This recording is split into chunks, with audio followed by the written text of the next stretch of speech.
for listening to Keeping It Real with Janine, your guide to living an authentic, healthy life. I'm Janine Strong, and today I'm really excited to be speaking with Dr. Michael Smith. Dr. Smith is a doctor of traditional Chinese medicine and functional medicine.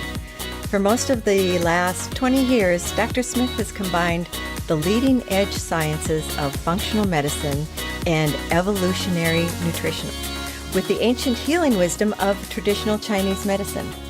He has seen this combination of healing modalities help hundreds of people resolve or at least find relief from many of the illnesses that plague modern society. These consistently positive and inspiring results continue to fuel Michael's passion for staying abreast of new research, new protocols, supplements, and dietary strategies. Another source of passion is his own personal journey with health, disease, and the long road to recovery. Welcome, Dr. Michael Smith.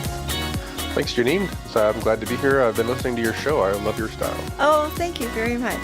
I try to keep it, kind of flexible, loose, fun. So I'd like to start with your personal story of health and disease, and then we can get into talking about medical cannabis and the other areas that you work with people. Sure. So my story's probably like one of many millions of people. In my 20s, I was a professional athlete, and so I'm training 6 hours a day, super fit, super on my health and diet and supplements and all the good things that we need to do to be well. And one of my coaches suggested that I become a vegetarian, and I thought I'd give that a try. Which was a really, interesting shift for me, because I actually grew up in a hunting lodge just off the High Bar Reserve up in the Chilcotin in British Columbia. So I grew up basically on moose meat and berries. Oh, wow. This would be quite a change for you. Yeah, it was quite a shift. But it took a few years before I started to feel a little bit off. And then I started to get really, really unwell. It wasn't just because I was vegetarian. At the time, I was also starting a school of Chinese medicine. I was in a stressful relationship. A lot of other stuff was happening. So whatever the actual, combination of thresholds and stressors and things that finally pushed me over the edge, I went from 165-pound fighting weight to basically 112 pounds in the hospital, literally in a room with 3 old men and I almost come to tears talking about this. Oh, I'm lying in this bed. I'm a professional fighter and I'm dying, and I'm partially begging the nurses to kill me because the pain was so bad. I had severe Crohn's and colitis at the same time. Oh my goodness. Which was not fun. And anyway, so these 3 old men are trying to cheer me on in the middle of the night while I'm, screaming and moaning and freaking out. Aww. So it's a pretty powerful moment, to just sort of recognize that there's, at some point for each of us, we need to hit that kind of reset button of humility and patience and learning, because I realized I had to go back eating the way I did as a child. I couldn't exercise 6 hours a day anymore. I had to kind of revamp a few other things, because, once you tear your immune system apart, it doesn't just bounce back, like a puppy. It takes a while. Mm-hmm. Mm-hmm. Yes, I do know that. I think it took me about a year of being very, very dedicated to focusing on the autoimmune component of my health before I was back to 165 pounds and training people again and all that fun stuff. Mm-hmm. And I've seen people in my clinic, especially with chronic fatigue syndrome, fibromyalgia, things like that. It takes a couple of years to really get back to where you were before. Yeah, I think it can be hard not to be discouraged, because I think a lot of people don't realize that it is going to take time. It isn't just going to happen in a month or two, or it takes time for the body to repair itself and build itself back up.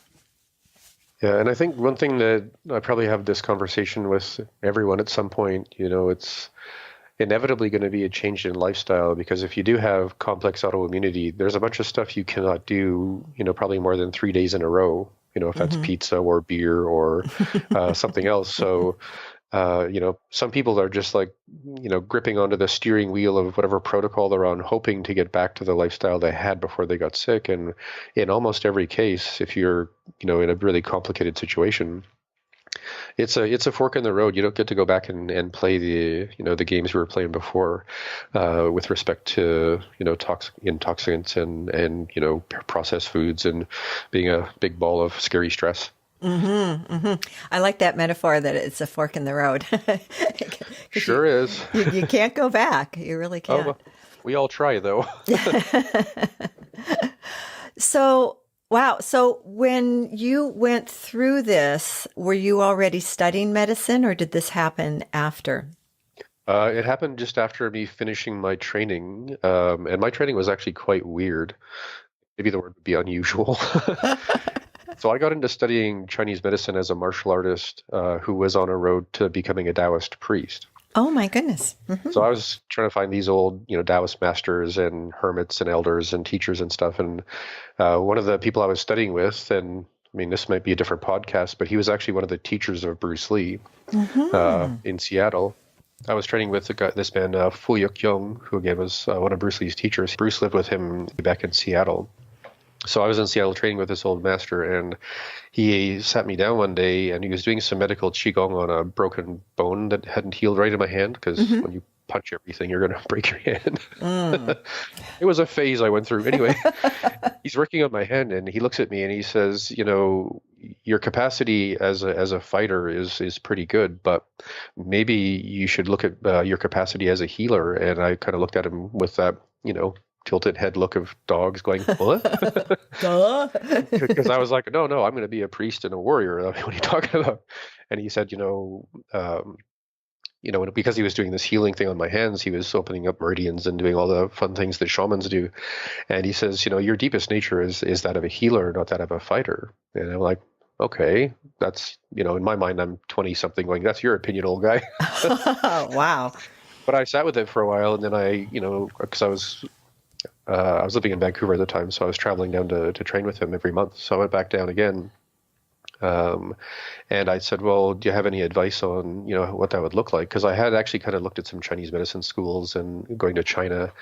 And he said he'd look around and check it out. And it took about a year. And I was actually at the end of that year, it was actually 4 days before I had sent some checks to Chengdu in China to go to school there.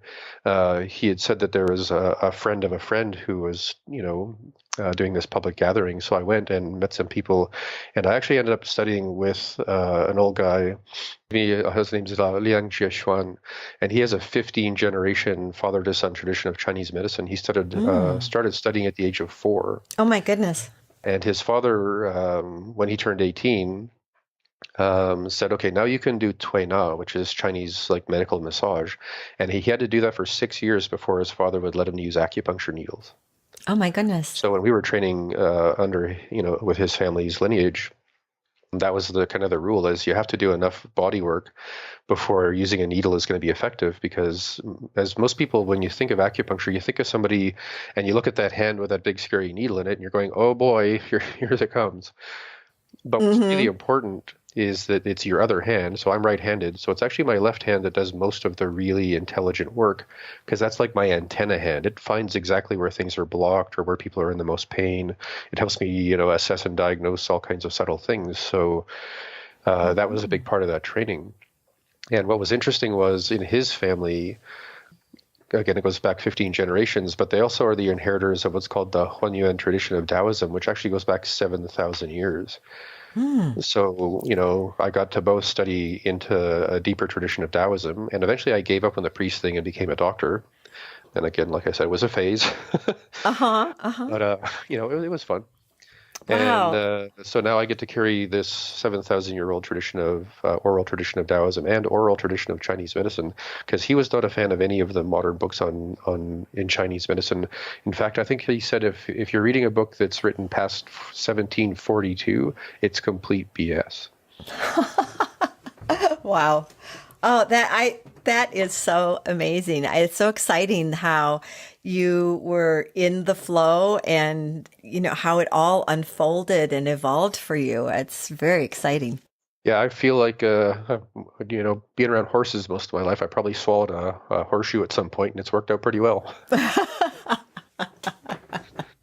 That's awesome. Or maybe I've been kicked by enough horses that a horseshoe got stuck somewhere. I don't know. But I've only been kicked a few times, not too many. Actually, my horse used to like to stand on me, Yeah. and he'd put his foot on my foot, and then or his hoof, and then he'd lean in, the little shit. Yeah, I got bucked off a horse when I was a kid. I was going double bareback with a friend, and I think I was 6, and this old horse that I thought was safe knocked me off, put its foot on my chest, pawed my shirt to the side, stood on my shirt, and wouldn't let me up. Oh my goodness! And basically said, Oh, "One of you little guys is enough for me." wow, that's pretty cool. Okay, so let's get to cannabis. How did you become interested in medical cannabis? And Well, living in Nelson, British Columbia, um, for those of you who don't know anything about Nelson, British Columbia, it was 2007 in Amsterdam that we were given the award for the best outdoor marijuana or cannabis in the world. So oh, this really? this I didn't even know that. so this part of the country in Canada is basically a mecca of basically being a bit more permissive around the use of cannabis. I mean, the police are doing their job, in the sense of if you're getting carried away or if you're doing something foolish, you'll, get into trouble. But it's actually been kind of the base economy here because there's really no other big industry. So ever since I moved here back in 1996, it's been basically the base of the economy. So, Right. so now that it's becoming, decriminalized, perhaps legalized, perhaps whatever the present government's going to try and do with it, at least now it's kind of on the streets. Because it was about a year ago we had more dispensaries in Nelson, British Columbia than we had traffic lights.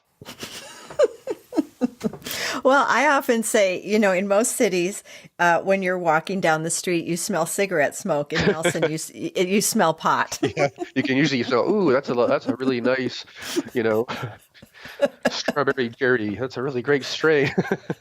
It's like fine wine.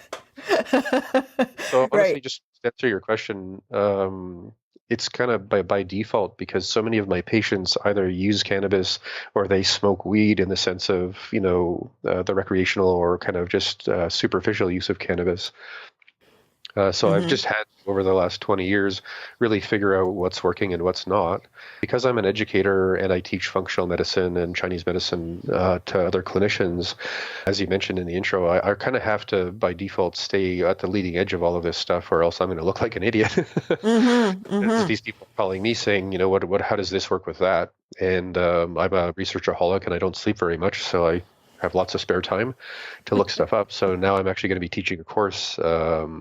It's coming up called Medical Cannabis for Clinicians, Patients, and Caregivers. And it's going to be about a 20-hour deep dive into all things medical cannabis, especially with respect to, and this is where I get all passionate. So if I run all over the place, just tell me to sit. Um, my passion with respect to medical cannabis is how you can use it in conjunction with other herbs, especially Chinese herbs, Ayurvedic herbs, Western, native herbs, nutraceutical medicines. For example, and we can get into this, when we decide to go into a bit of a geek out, but if you take CBD, which most Hmm. people listening about cannabis will have some idea about, and you mix it with something like vitamin D, and then you Hmm. take it 3 times a day together, that combination alone will completely stop your immune system from erratic autoimmune like disarray. Wow. Hmm. Yes. So why don't you? Maybe this would be a good spot to talk about what the difference is between THC and CBD, so people know what you're talking about. So most of us know that if you smoke or ingest, cannabis products, you're either going to get high or not, depending on what's in the actual product.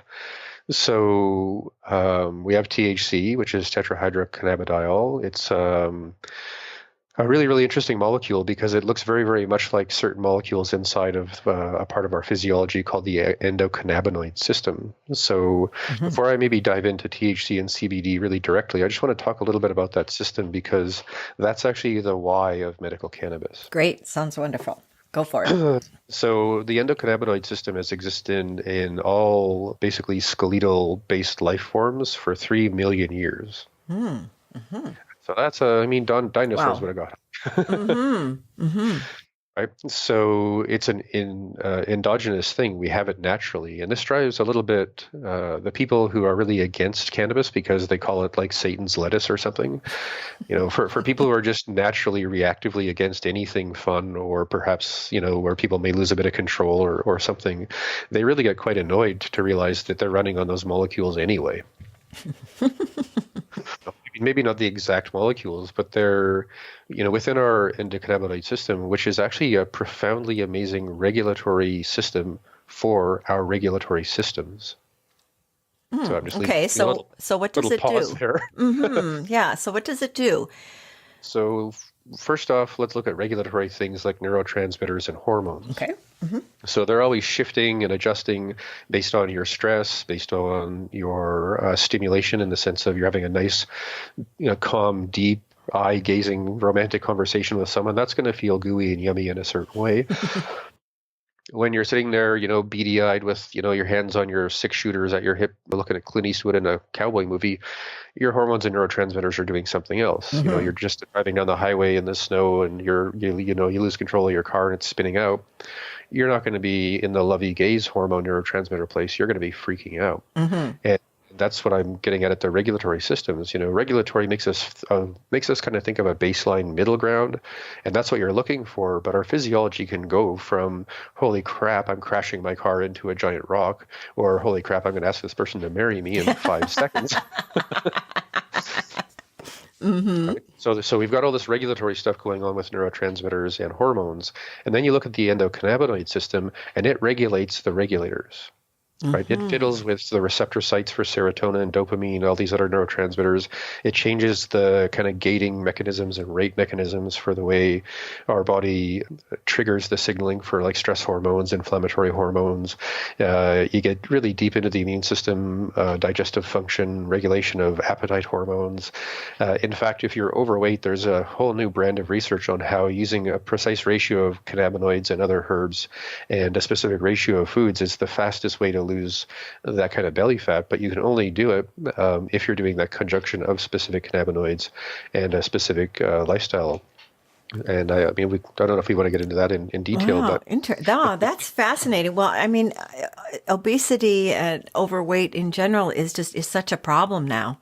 it's a crisis. It's a crisis. It really is. And, so many people they try quote unquote, everything. And most people end up gaining the weight back that they've taken off. I mean, it's really sad. And that's where the cannabis comes in, because most people who have tried, I'm trying to find the polite way to say it, because usually I use the really big, scary words. I mean, if anyone's been overweight and then they try the, futility experiment of restricting their calories and then trying to burn 3,000 calories a day, and the kind of the old aerobic kind of thing, I'm going to eat salad and, jump up and down in my leotards for 3 hours a day or something. I'm not trying to be an ass. I'm just have fun with imagery. Yeah. We've all been there. The problem with that is you're technically in a starvation metabolism. Right. And if you go back into human history, we've had lots of famines, lots of foraging time, lots of feasting time. During a famine, you're going to be crawling around, pushing over rocks, taking a nap, and then looking for bugs to eat. You're not going to be putting on your purple knee socks and leaping up and down. You're going to be in a famine. And we have a metabolism that works perfectly fine. If you have a lack of food and you spend most of your time being pretty still, you could probably go for a couple of months before you'd actually starve to death. Right?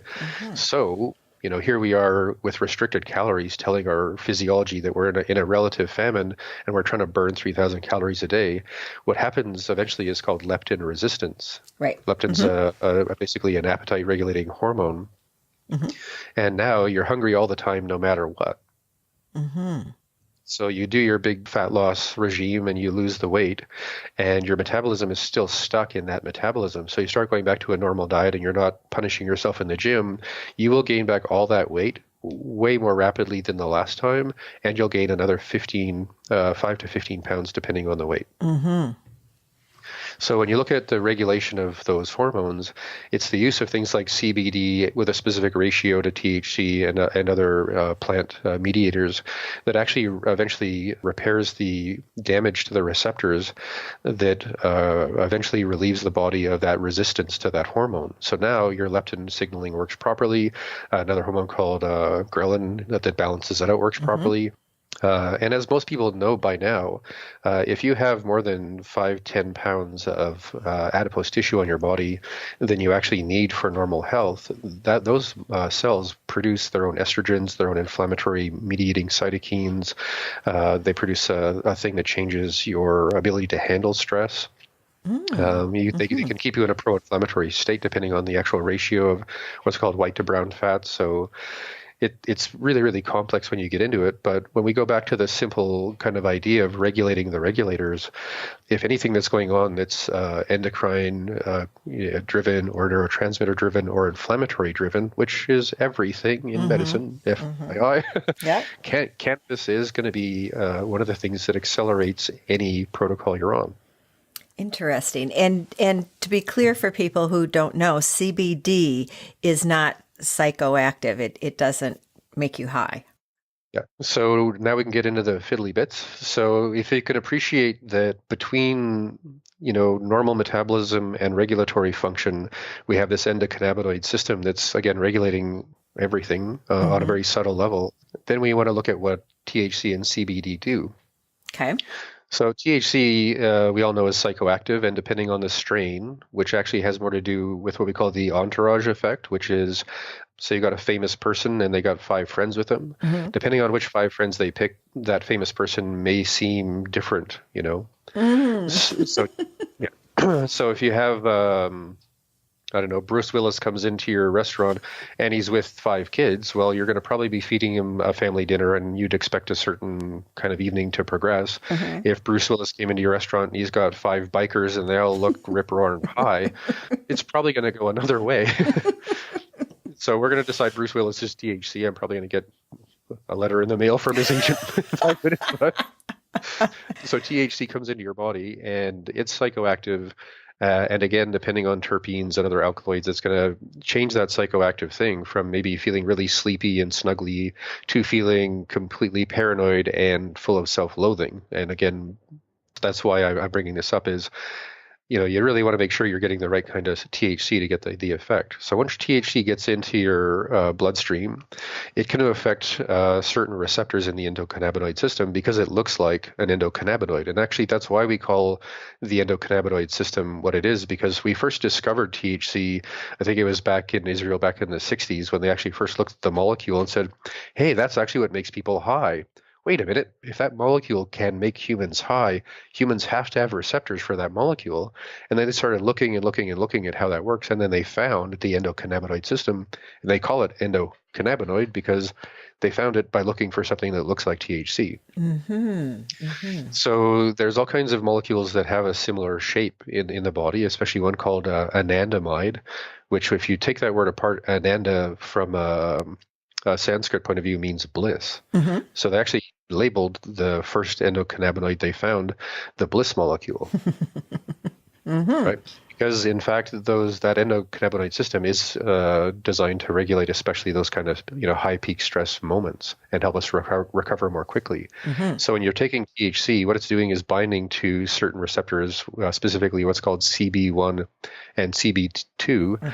And when it binds to that receptor, it progresses a certain kind of neurological activity or hormonal activity.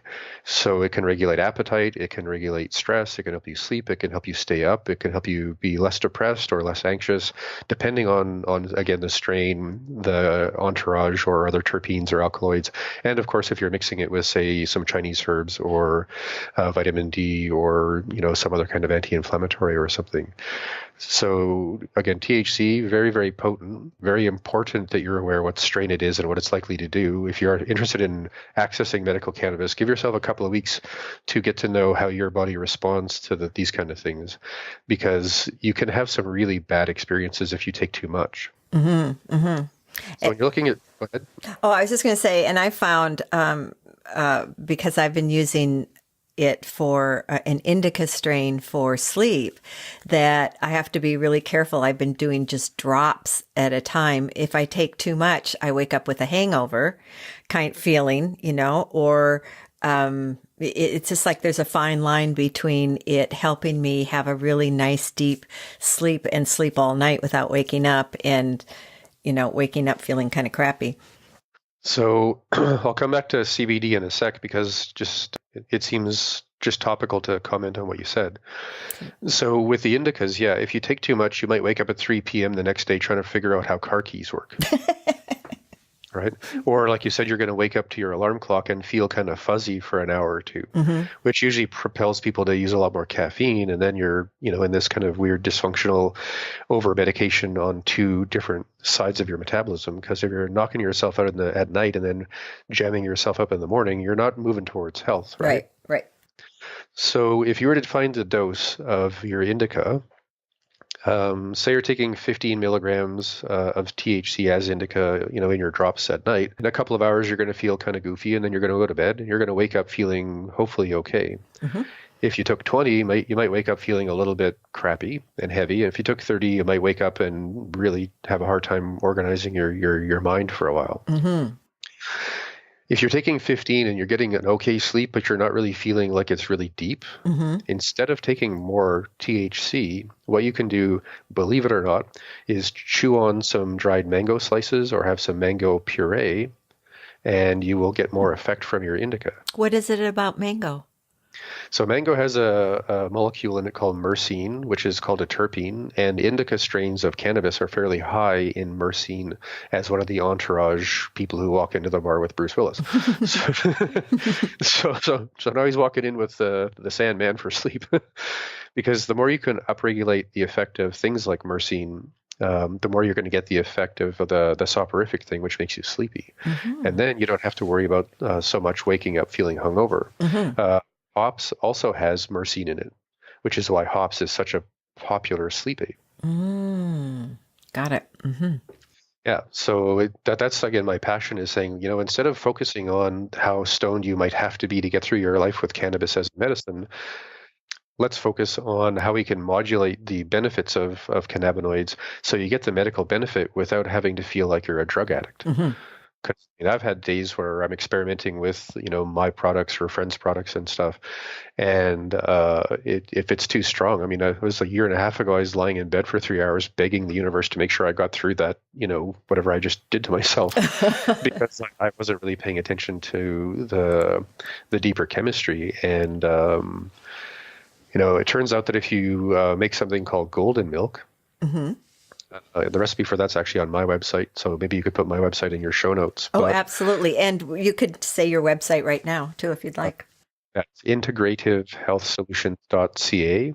And because microphones are the way they are, it's integrative IVE, not integrated. So anyway, so you can get that recipe on the website. But if you take golden milk with THC, it's going to be between 2 and 4 times as directly impactful to your state of being, because there's certain things in the golden milk that reset the sensitivity of the cannabinoid receptors to THC. So now it's running through your brain faster than ever, which is why you might find yourself lying in bed for 3 hours begging the universe to, stop it from spinning so fast or something. Because, when I first made that experiment, I was just experimenting. I didn't realize that the cannabis dose would be 4 times stronger than what I had actually took. And just to be clear for the listeners, I'm using cannabis medically for my autoimmune conditions, as well as I use myself as a lab rat before I risk, giving a 75-year-old grandmother a dose of something that I hope isn't going to freak her out. Yeah, and it can be a fine line. It can be a very, very fine line. So that's maybe just a broad stroke with THC. There's probably a 300-page, I think I have 300 pages of distinct research on THC. Right, so there's a lot to it. And then you look at CBD. CBD doesn't really affect the CB1 and CB2 endocannabinoid receptors in any really meaningful way. It does alter their function slightly in a way, but it's pretty negligible. But what CBD does is it actually affects a whole different stream regulatory pathways, ion pathways, immune system regulatory communication molecules, especially with respect to how the body triggers and communicates with inflammatory molecules. The thing that CBD is the most commonly referred to doing, though, is it changes the regulatory activity of an enzyme called FAAH. I'm not going to say it out loud because it's really long and isn't going to help anybody. But that enzyme actually degrades what's called anandamide, which I mentioned before, which is that bliss neurotransmitter.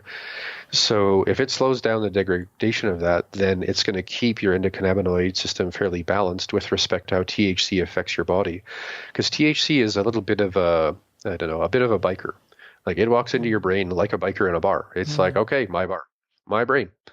And it can kind of overtly and somewhat aggressively affect your neurotransmitter receptors.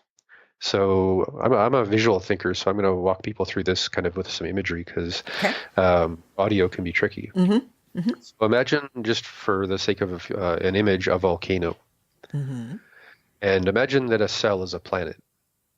And all your basic all the receptor sites on a cell, like a volcano, for the actual triggering enzyme or alkaloid or neurotransmitter to actually do anything, it kind of has to land inside the volcano on a planet. So there's a really interesting thing about how they actually get there. How do you get an airplane to land on a volcano on a planet in 0.2 of a second? It's pretty miraculous how that works in the body, really. But if you keep going to try and land the same molecule or the same plane in the same volcano, or receptor, what actually happens physiologically is that the volcano or the receptor or the opening to activity with the body retreats farther and farther down into the actual membrane of the neuron.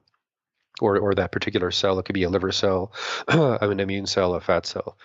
So once the receptor sites become blunted or they retreat back a little bit, it's a lot harder for the body to run that system. And then your brain becomes basically a THC dominant neurotransmitter brain. And you can always see those people on the street or in dispensaries because they have that kind of mildly confused, surprised facial expression. They tend to kind of stagger a little bit. And they really have a very blunted affect. They have probably 3 emotions that they could, remember or have regularly. And I'm not saying to pick on people. You use anything that's good too much, it can be bad. But that's what chemically can happen to your brain.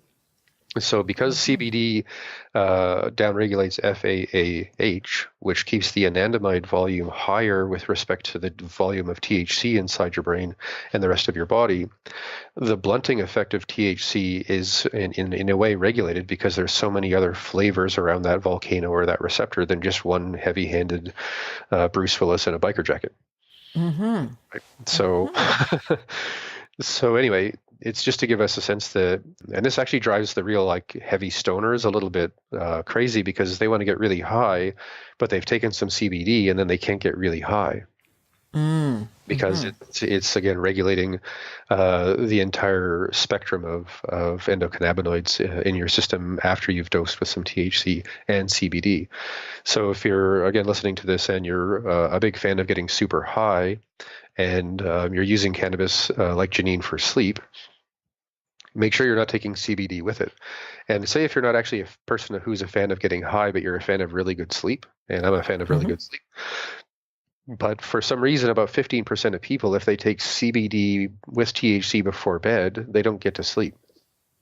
And there's a lot of theory on that, and I've got my own theories, but I don't really have any conclusive, research-based evidence to share with people yet.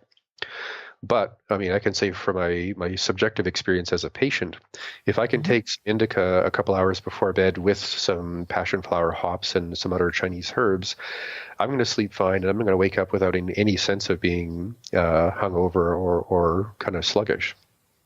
But for me, if I take CBD before bed, it doesn't do the same thing because I guess my brain needs that heavier push on those receptors to put me into sleep. So if that's your situation as a listener, then try and take a bit more CBD in the morning and a bit of middle ground dose in the middle of the day, and then skip your evening dose or have a minimal dose of CBD in the evening. Everybody else can usually take a fairly reasonable dose, 5 to 10 milligrams of CBD 3 times a day. And then if you take your THC at night for sleep about 2 hours before bed, it should work fine. So just to be clear for the people who are using THC for pain relief, Luckily, CBD and THC together work fine with that. It's usually just the sleep thing that gets any kind of interference with CBD. Mm-hmm. Mm-hmm. So people who are really just wanting to get high are looking for strains that have a high percentage of THC and hardly any CBD then probably. Yeah, usually if you go anywhere past 4-1, so that'd be 4 parts Okay. THC, 1 part CBD. If you Mm-hmm. get up to like 1-1, or obviously higher than CBD than THC, then you're not going to notice the high in the same way at all. But for most people who enjoy the kind of disinhibition, the playfulness, the creativity, the ease from stress, from depression, from anxiety, from obsessive thinking, from PTSD, kind of memories and stuff like that. That's the benefit of that is unmeasurable with respect to human health. It's just Mm-hmm. incredible how much across the spectrum of what we would call classifications of disease that this plant can bring relief to people. Now, if you're a fan of getting messed up, that's a recreational conversation. Have fun, be Mm-hmm. safe, don't drive a car. Right. So, excuse me. So how are sativa and indica strains different? So, pure sativa is, I guess, in its most like dramatic way of coming into the mind, is very much about hyper focus and then hyper creativity. Mm-hmm. Right? So there's a bit of focus and a bit of creativity, which are nice. But this kind of, I've never actually had cocaine in my life, but I kind of assume that it kind of makes people a little bit hyper focused just being around people Mm-hmm. who use it. So a sativa has that kind of excitatory experience. So for people who are, I know a lot of people in this part of the world. I like trail running, and there's a lot of people who use a sativa before they go trail running, so that they can really focus on gait, rhythm, body movement. Just because if you're a trail runner, it's more of a dance than it is like a slog. Like if you're running down the highway, it's concrete, concrete, concrete, car, car, concrete, car. So that's one thing. If you're running around a track, it's track, track, track, track. Mm-hmm. If you're running through the bush, it's dodge, jump over the root, duck under the branch, wrestle the moose, whatever else you bump into out there.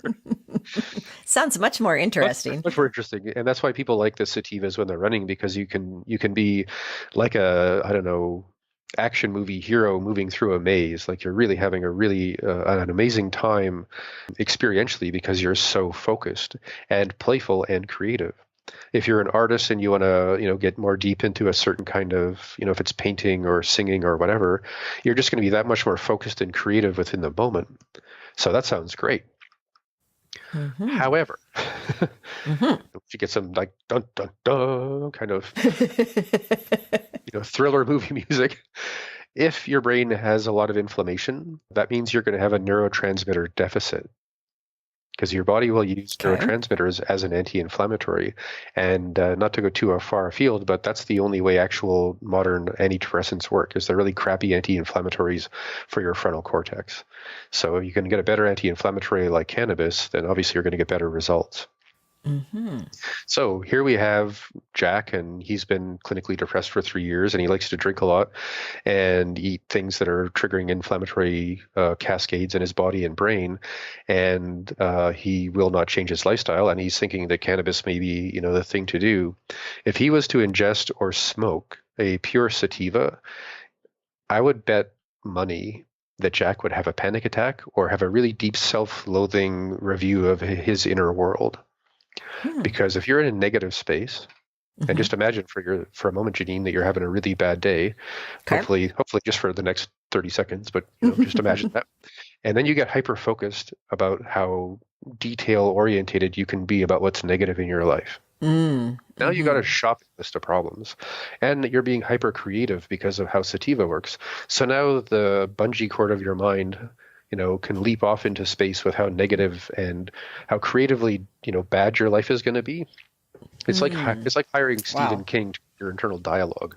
Oh, nice. So little bit weird maybe as a thing to learn in this moment, but if you do have clinical depression and or anxiety and or you have a chronic inflammatory condition, pure sativas are probably going to just make you feel really, really anxious and upset and impatient and weird. Well, I think that's a really good thing for people to know because a lot of people are depressed. However, there's always going to be, for whatever reason, 15% of people who can use a sativa extract or smoke a sativa, preferably through a vaporizer, because again, this is a medical conversation, and I'll get into why smoking is not medical in a bit if you like. Okay, yeah. So with respect to, again, clinical depression and using that kind of cannabis, and especially if your body is inflamed because of, say, arthritis, colitis, and any of the chronically inflammatory autoimmune conditions that are out there, that's going to create the condition where you are neurotransmitter deficient. And it's that's the only reason why a sativa is going to mess with you, is because you don't have the neurotransmitters that they're not available enough in the sense of the more positive neurotransmitters. So you will inevitably, ingest your cannabis and focus on the negative. So that's why we always recommend people with those kind of conditions focus on the hybrids, especially during the day, because you don't want to take a pure indica if it's going to knock you out. Right. And again, indicas are supposed to make people more of a kind of, yummy, cuddly, snuggly body high where you want to just hang out and, be close to people and eventually curl up and go to sleep. But there's a 15% of people who are going to take an indica and go completely somewhere else with it. So there's, I think an 85% chance is a pretty good statistical average to give something a try. But if you're new, as listeners to this, if you're new to the use of medical cannabis, please, please, please spend the time and the money talking to someone who really knows what they're doing. Because if you dive into a dispensary, and nothing against dispensaries, a lot of them are very, very credible, very, very ethical, very professional, but they're businesses. And honestly, I mean, I've worked in I don't know how many different dispensaries as a consultant just to help patients understand, what works and what doesn't for their condition. And there's a contact high that happens in dispensaries. It's not that everyone's high. It's that you're in a room full of a magically potent medicinal plant, and even if you're just in the room smelling it, it's going to change your attitude. So you're standing across the counter from someone who's probably stood in the room for 6 hours talking to people about the last time they got really baked on, whatever it is that they got really baked on. And it's not that that's the only conversation that happens. It's just that that's kind of the average you're going to expect. And these people, as good as the little angels that they are in a very interesting somatic mindset. Like they're kind of in kind of like, hey, how's it going? Party mode. What's up? How can I help you get high? So if you're, and it astounds me the number of like baby boomers, retired, elders who are going into these dispensaries just to see what they can do for them. And, maybe they've never had cannabis before, or the last time they had it, it was in the 1960s. And, something changed in their family or their religion or their mindset that made them feel very conservative of the whole thing. And, they're shy primate walking into the dispensary going, God, I hope this goes well.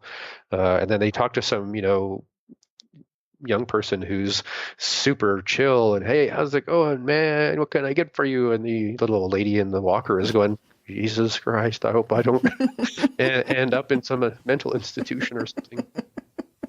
Because, that's one of the things that I think we really need to pay attention to as cannabis becomes more of a part of medical culture, is there's a lot of people that are crossing a very personally meaningful and potentially dangerous threshold. So again, if you're new to this and you want to access this, talk to someone who really knows about it and make sure they can give you assurance as to what products, what kind of extracts, what kind of strains, the do's and don'ts for your condition, and especially someone who knows about how to maybe work it with other nutraceuticals or herbs, because that's going to make sure you're not dependent on the high side of cannabis to get the relief you want for pain. And especially if somebody is new and is interested in trying it, but they're afraid, you really want to get some expert advice. So this brings up a real fun word in medicine that we use. It's called titration. So titration is the process of gradually increasing the dose of a medication until you hit what you would call optimal result. Right. And you want to you're always trying to sneak up on it and always keep it a bit less than a bit more. And for a lot of people, especially in the cannabis culture, more is better because you're kind of committed to being high anyway. You might as well go for it. So Yeah, again, just keep in mind that if you're new, be careful and follow that titration model. So start with something very, very simple and a small dose. And I would recommend everyone start with CBD no matter what, because if you're using cannabis for medical benefit, Mm-hmm. using CBD, especially 3 times a day, and the dose may need to migrate depending on how you respond to it with respect to sleep. Mm-hmm. That's going to have more long-term regulatory benefit than taking 20 milligrams when you feel really bad. So, Okay. so here's some imagery. So imagine there's a construction site. Mm-hmm. I don't know if you've ever spent much time on a construction site, but it's basically, let's get to the bar as soon as we're done work. Uh-huh. Okay. No, So, I have not spent much time so in a I used construction to do site. drywall professionally, so I'm pretty Got it. familiar with that. Anyway, so imagine a construction site, and there's Mm-hmm. a guy who shows up at 9 in the morning. He's got a clipboard and he's got the white, hard hat on because that's the foreman. Mm-hmm. And he's walking around the site and he's making sure that people pick up their stuff and they're doing things properly and everything's where it's supposed to be. So, Janine, I'm curious, what do you think would happen to your average construction site if the hatted clipboard guy left at 9:30 and never came back? Probably be a real mess. Yeah, by 2 o'clock, there's a barbecue in the middle of the show, and then there's a case of beer opened up, and then there's a nail gun war going on in the back rooms because, why not?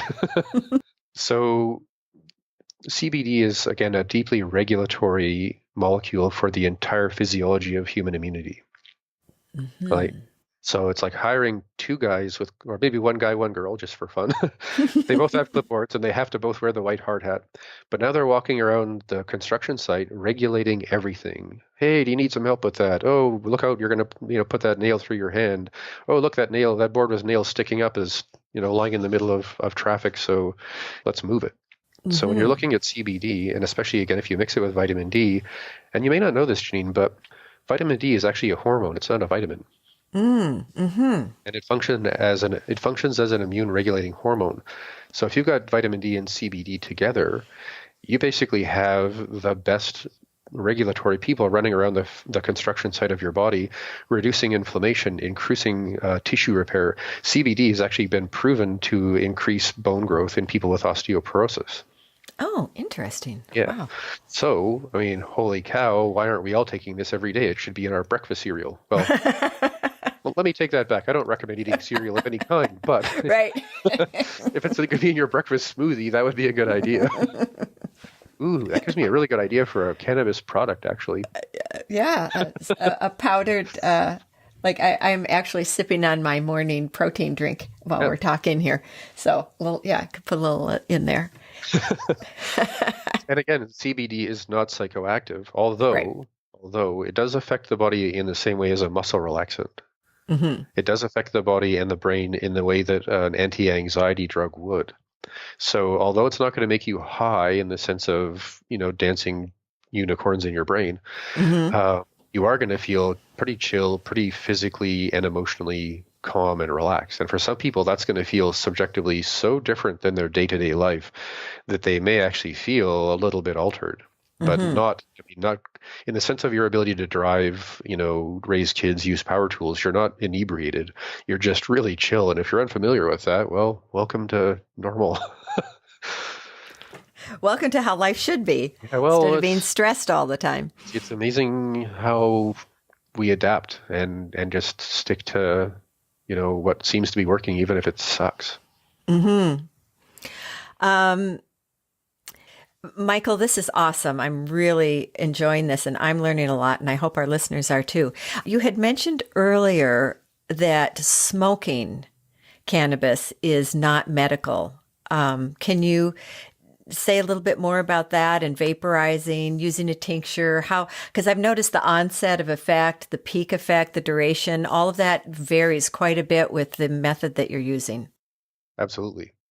So it's not that I am in some way profoundly against smoking cannabis. I mean, I smoke sometimes if I'm hanging out with, friends who do, and I'll have a puff or something.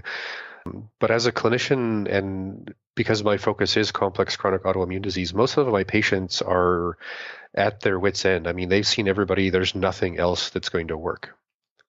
Mm-hmm. So for me to give them a bag of weed and some papers and say, here, I know it's you're 85 and your hands are shaky, but if you can roll one of these fatties up and smoke it and not drop it in your wheelchair and burn yourself to death, you're going to be okay. Just rock that stuff. Oh, God.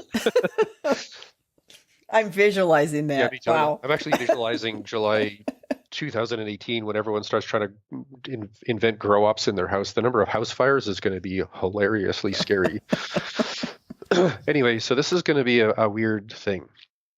And it brings up two really potent opportunities for people around cannabis. So please just, if you're listening and you're thinking I might be a bit of a wingnut, that's probably true, but be patient. This could still help you. Okay. So I'm going to ask you all to just take a moment and remember and accept and hopefully enjoy the fact that you're a primate. Okay. And about 80% of your immune system, your physiology, your endocrine system, and the back of your brain is that of a primate. So if I was to sit there as a primate, and maybe I'm getting some mange and I've got some inflamed joints and my feet hurt and I'm not really feeling like I'm the most, I don't know, adaptable monkey in the jungle. And then I smoke a big fat joint. And even before the cannabis effect comes on, my primate immune system, which is millions of years old, is going, holy crap, I'm in a forest fire. Or if you're a modern primate who lives in a house, oh my God, I'm in a house fire. Right? Mm-hmm. So, and this is why for a lot of people with inflammatory immune system stuff, when they smoke for the first 20 minutes, they're kind of jangly and restless. Like they're you can watch them. They're physically agitated. They're moving back and forth. They're scratching. I'm kind of imitating that right now in my chair because I don't know. I like to move around.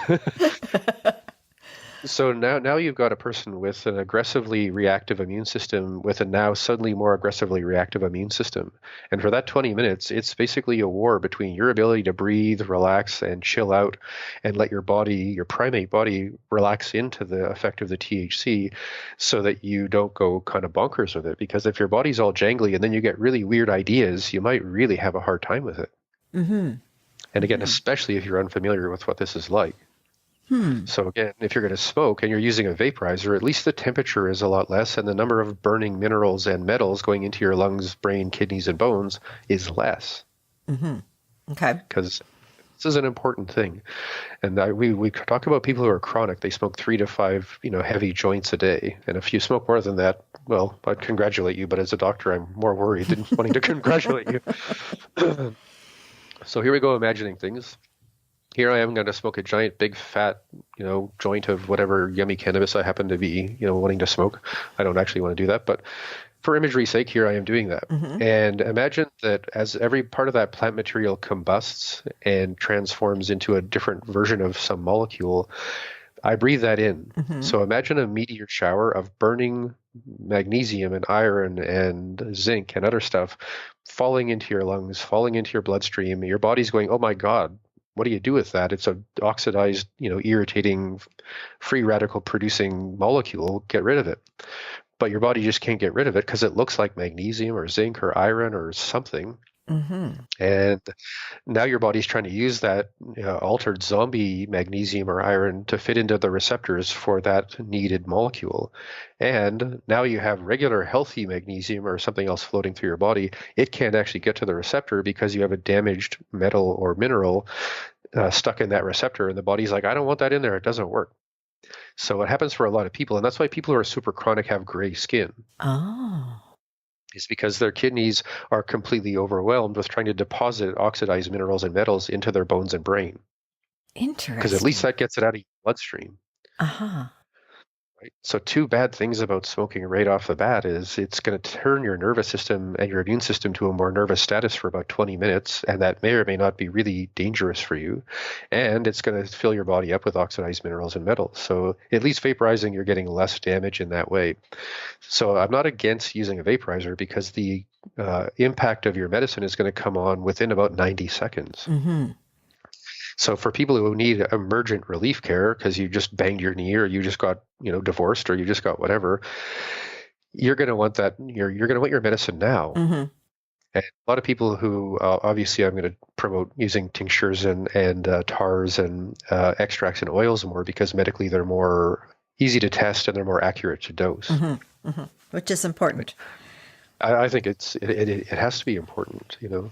So what I always ask people to do is, if you're going to use a vaporizer, and if you're at home and you've kind of committed your day to healing, at the same time you use your vaporizer, use your edible. Mm-hmm. Because the whatever you vaporize or smoke is going to last about 90 minutes. And whatever you ingest, it's going to come on in about 90 minutes. Mm-hmm.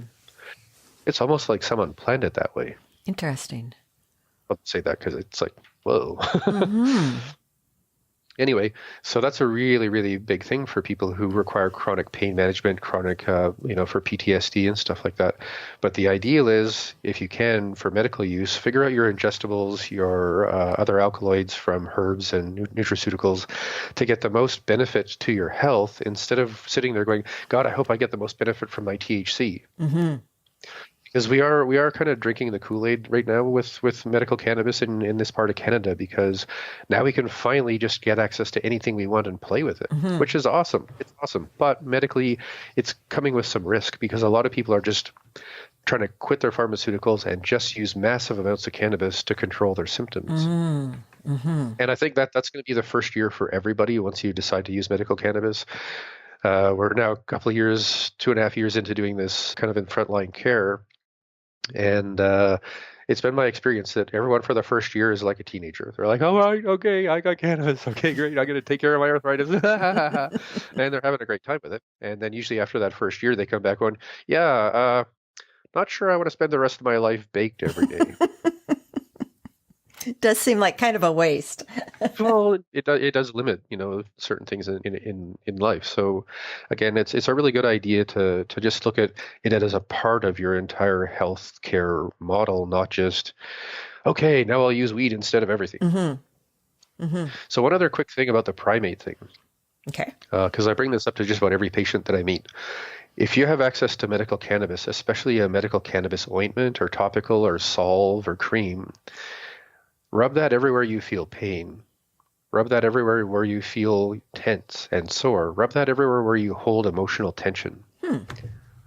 Because your primate brain, which is 80% of you and your immune system, hint, hint, hint, if you have an illness, it's your immune system. Mm-hmm. Mm-hmm. Right. So if you can rub your primate body with some really yummy cannabis and effectively change the way that your primate brain reads the world, because your primate brain reaches into the world through your nerves and muscles and bones. It doesn't use language. Mm-hmm. It doesn't need to control ideas with ideas. It's a monkey. It's like, what are you talking about? Why are you talking? I don't talk. Mm-hmm. So if you can reduce the signaling to your primate nervous system and immune system by putting some ointment on your skin, which will not make you high, you're going to suddenly feel like, wow, I'm actually doing okay. Because the opposite of okay, and I mean this with humor, the opposite of okay is cat food. The number one reason people don't sleep well is because their primate nervous system is not allowing you to go deep into sleep, because it wants to hear everything that happens in your house. Mm-hmm. So if you're in chronic pain, your immune system is going, I'm going to be eaten by a cat. I better listen to every creaking, door and window in the house, because it might be the cat. Mm-hmm. Mm-hmm. And here I thought you were going to say it's because you had cat food for dinner. But Well, I mean, I think that's taking the paleo diet a bit far, but but it's just to give people that appreciation that, your body is a body, your personality is a personality. They live in the same house, but they don't really always get along unless you have a practice that helps them get along, like yoga, qigong, tai chi, anything like that. mm-hmm. Because if you're not embodied in your body's having an argument with the part of you that's ignoring it. Right. Right. Mm-hmm. Which is why I recommend all my patients get into some kind of embodiment practice, but whatever you pick. But if you're not taking care of that relationship, it will be the relationship that takes you out. Mm-hmm. So you said Tai Chi, Qigong, yoga? Anything. Make something up, put on some music, dance. Is meditation included in that, or is that a separate topic? Well, I would say meditation is, but meditation is, as it's usually packaged in the West, is a very mind-centered experience. I mean, most people talk about meditation as a mindfulness practice, not as an embodiment practice. And what's the difference? One has to do with how you feel as a somatic state, as a postural state, as a visceral, breathing, animal-like experience. Mm-hmm. And the other one is just shh, calm down, shh, stop talking, shh, shut up. Or I'm going to happily affirm that all of my thoughts belong in my mind, even if they're very, very challenging. I will give them a little hug and push them on the conveyor belt of thoughts, And I've been teaching meditation for a long time. I've been practicing since I was 10. This is my 40th year or so. Can I plug something? It just popped into my head. Absolutely, please do. So I have a course. It comes up October the 16th, 2017. I'm not sure when your podcast goes up. You can join that course anytime you want. But it's called Applied Meditation, and it's a 10-week training in all the different kinds of meditation, including seated meditation, but as an applied practice. So I'll do this really quickly. If you want to look at meditation in a simple way, like yin-yang, masculine, feminine, the feminine version is really about embracing all that is. Okay. Right? So if I was to think of myself as Mother Earth, and I'm birthing into my lap all that's come into being for the last 4 billion years, and I might be a little bit crazy because I keep, doing this, and 98% of everything I've given birth to is extinct. So if we take that kind of Mother Earth metaphor, you're constantly birthing thoughts and feelings into being. And most of them are meant to become extinct because life is about change and growth and adaptation. So if you can embrace your past, your present, the good, the bad, the weird, as if it's just something that gets birthed into being, and it's one of your children, and it's no one's fault that it's a bastard, in the sense of what it's doing with your state of being, then you've hit that mindfulness place, which is I accept you, I love you, I will find peace and move ahead with more clarity. Interesting. Right. The masculine side of meditation is more like Krishna's sword of delusion, which is you just keep cutting through anything that is not what it is you're applying yourself towards. That could be a breathing practice, a postural thing, a martial arts thing, a specific walking meditation. There's a thing you can do with lying meditation to deconstruct how trauma builds up in your meridians with respect to acupuncture. But you can't do that as an affirmational thing. You're going in there with the mindset of a car mechanic to fix up some stuff in your car. Right? And I mean, of course, you're going to be carrying the feminine wisdom of acceptance and compassion with you. You're just going to go into that with a toolbox and the kind of the masculine thing of now I'm going to go in here and change something, even if I have to kill it. Right. So for me, I'm not saying one's better than the other. It's just one is fairly ubiquitous in the sense that most people just think of meditation that way. And the other one is usually only taught to martial artists or Jedis or people who really want to go very deep into changing their inner workings of their entire being. And this is what your course is going to be about? Yeah, it's called 10 Weeks of Applied Meditation, and it's going to be about 45 minutes to an hour of actual training, like lecture, science, basically to convince people exactly how and why this works. Because most of us nowadays we're all kind of research scientists, and we all have internet, so we all know some stuff. So I really like to start that off with every kind of process I do with people is here's the what and the why and the how. Now let's put it into practice and really see what happens. So I'm really excited because I haven't taught that course before, and it's going to be a trip because I'm going to be doing it online with people all over the world. That's exciting. And I think this will be up just before that. So perfect. Yeah, that'd be great. Okay, so is there anything else that you'd like to add? You'd mentioned something to me offline about ancestral diet and how that ties in. Yeah, so an ancestral diet is essentially a diet that mirrors what your ancestors would have been eating before basically big agriculture. Okay. So if you were to go back in time to when your ancestors were homesteading, cows and pigs and chickens and no cars and, no rescue helicopters and no doctors and, this is like 6,000 years ago, which in the sense of evolution is a blink. That would be a really healthy diet. Because you'd be eating lots and lots of vegetables, stuff that's going to be in your root cellar all year. You're going to be eating some animal stuff, but you're going to be eating also some animal husbandry things like eggs and, obviously organic 6,000 year ago cheese. Or yogurt or kefir, kimchi, sauerkraut, and maybe some of the food you're growing for your animals, like oats or barley or rice or something. So that diet includes some grains, but it also assumes you're going to be working 14 hours carrying cows around all day because you're a homesteader. Right. Not sitting at a desk all day.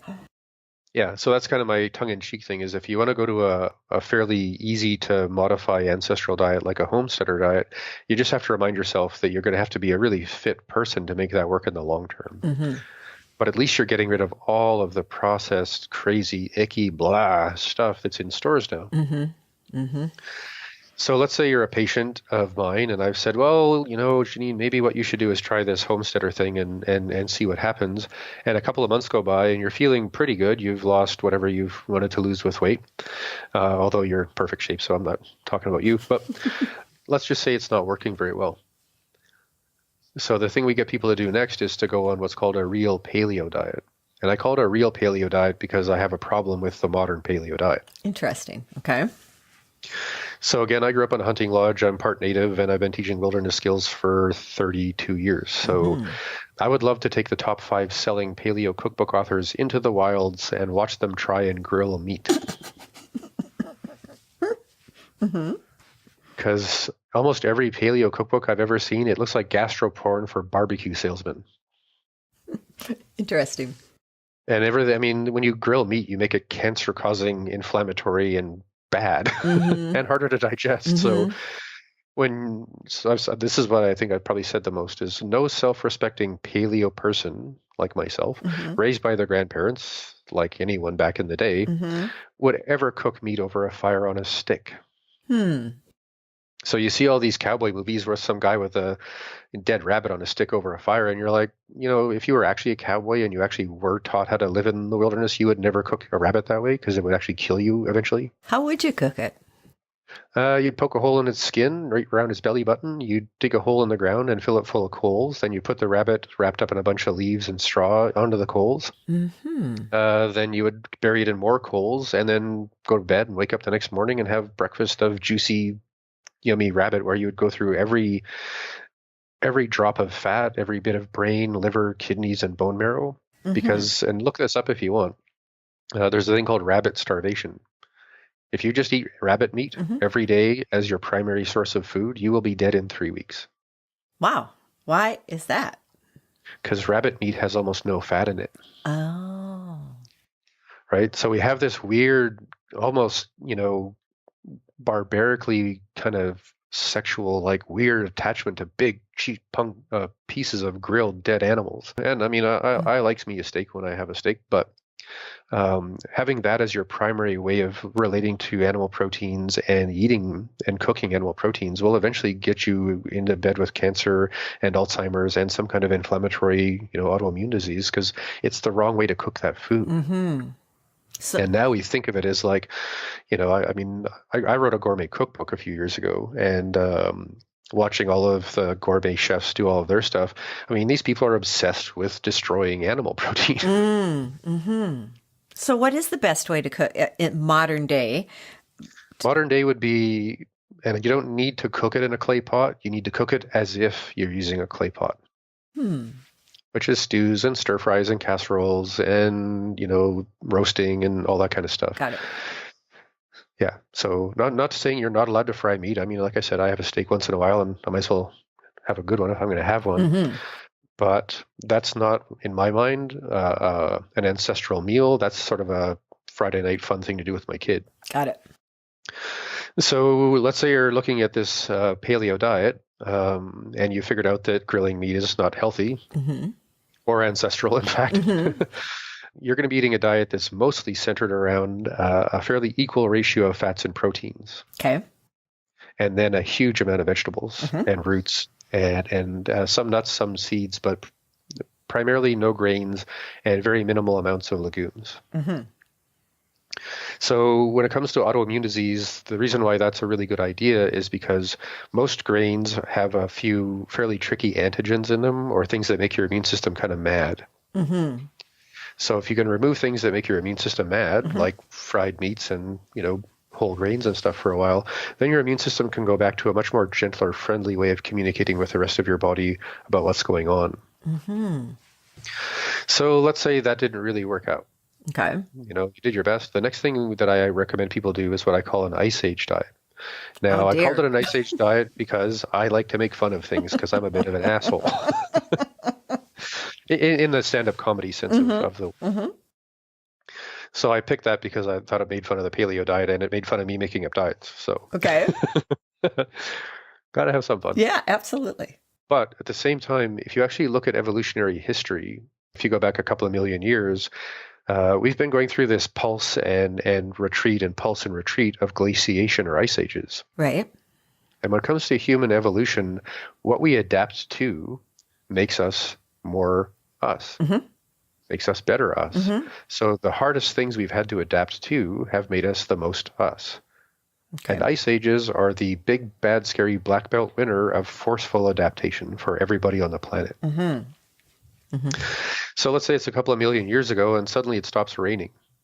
Okay. And you and I are primates and we're living in a tree near the equator going, wow, it's getting kind of dry.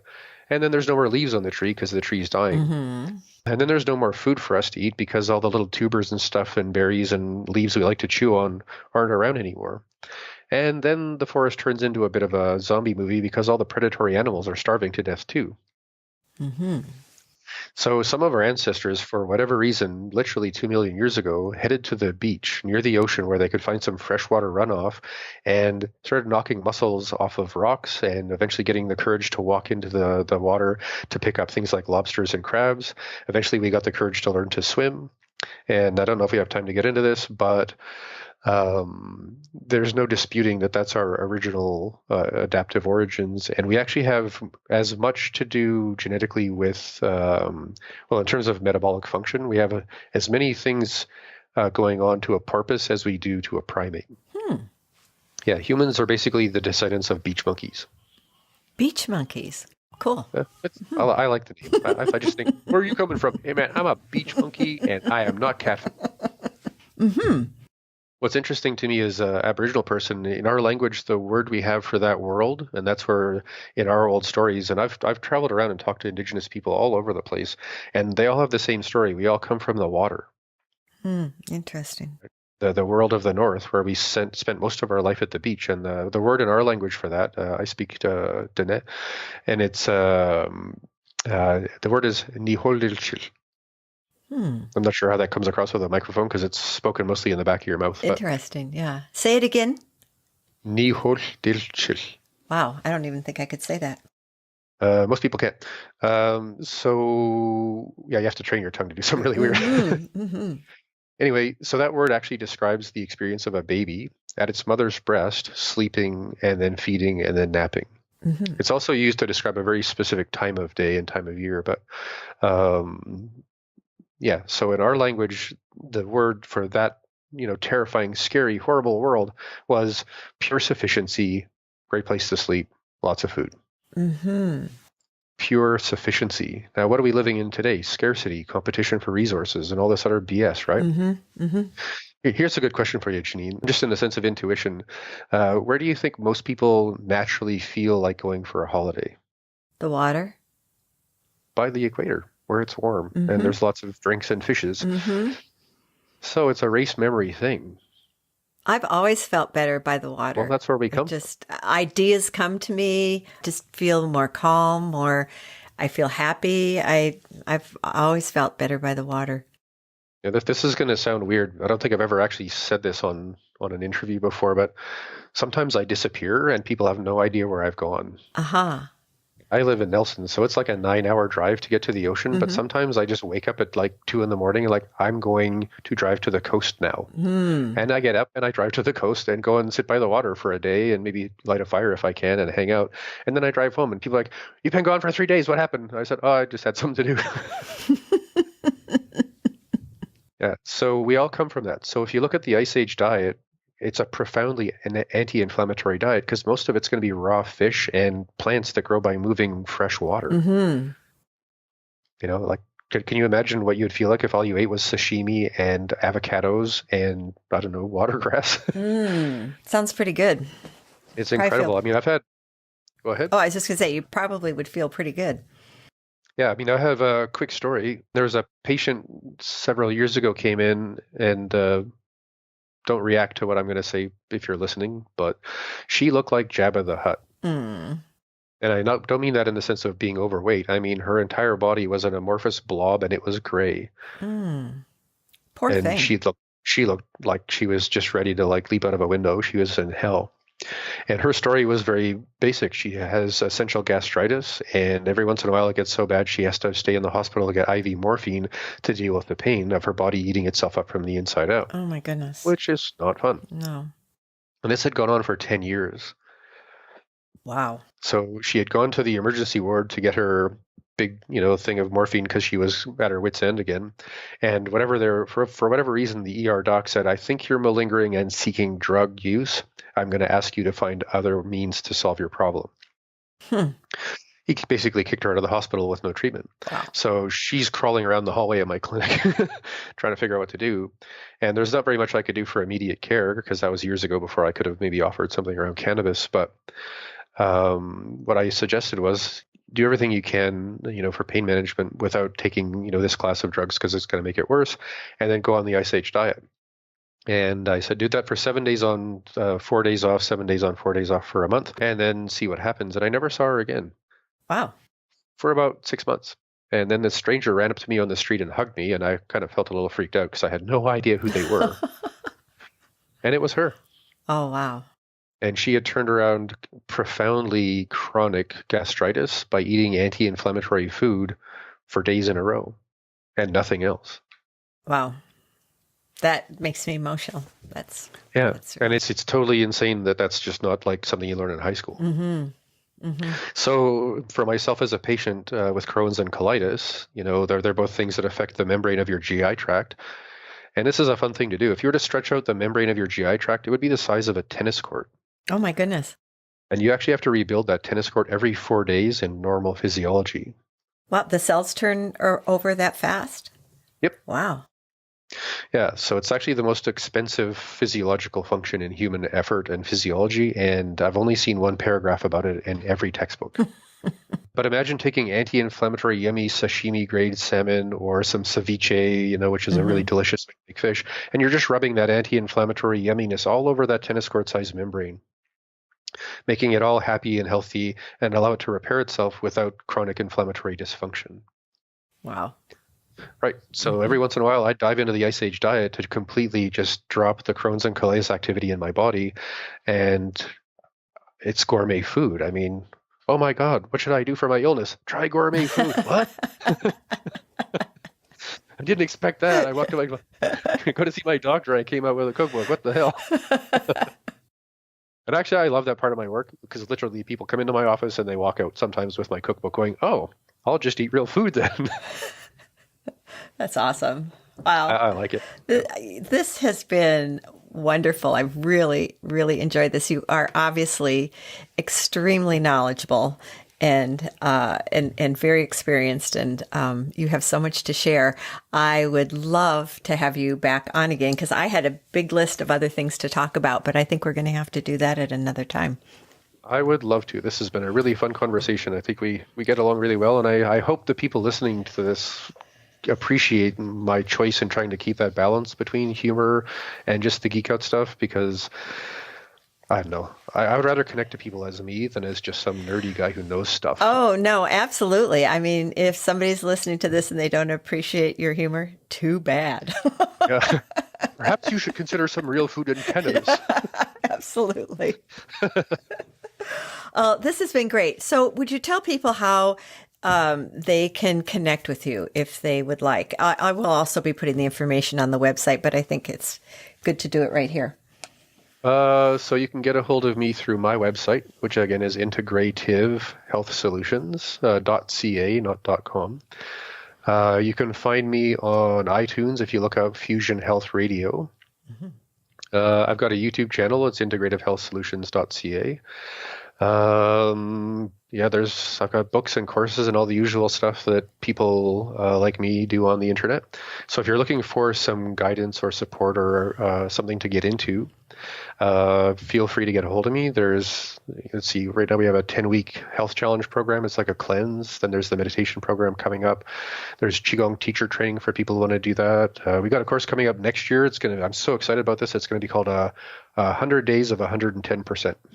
Oh, what does that mean? 100 days of 110%. So yeah, basically it's going to be a very focused period of time for people to get into some really deep training into whatever it is they're going to choose to focus on. And we're going to have kind of a 5 or 6, very specific kind of tracks of focus for people, and you can do all 6 or you can do 3 or 2 or whatever you want to do. But the idea is to make it like a rite of passage where you journal every day and you focus on a very specific result, and there's no screwing around. There's going to be lots of community, lots of interactions amongst all the people who do it. But I'm looking forward to that because I'm coming up on 50 years old and I'll be turning 50 during that program. So that's why I wanted to do it, because I've been doing rites of passage and weird trainings my whole life, and a lot of people don't really have much experience with that relationship. True. And I really want to see if I can help people dig into that, because it's amazing what happens to people when they commit to themselves, stick with the course, get the result, and then that becomes who they are. It becomes who they remember themselves to be. And that's everything. If you remember yourself as someone who you don't like, you gotta change that up. Right. Wow, that's exciting. Well, I want to thank you so much, and we definitely are going to talk again. And this has been really delightful. It's been great for me too. Thanks, Janine. Oh, you're very welcome. You've been listening to Keeping It Real with Janine, and I hope you've enjoyed my conversation with Dr. Michael Smith. And if you haven't already done so, please go to the podcast website, which is realjanine.com, JANEAN, and check out my other conversations with other interesting people. I hope you learned something new today that you can use in your life, and take care and be well.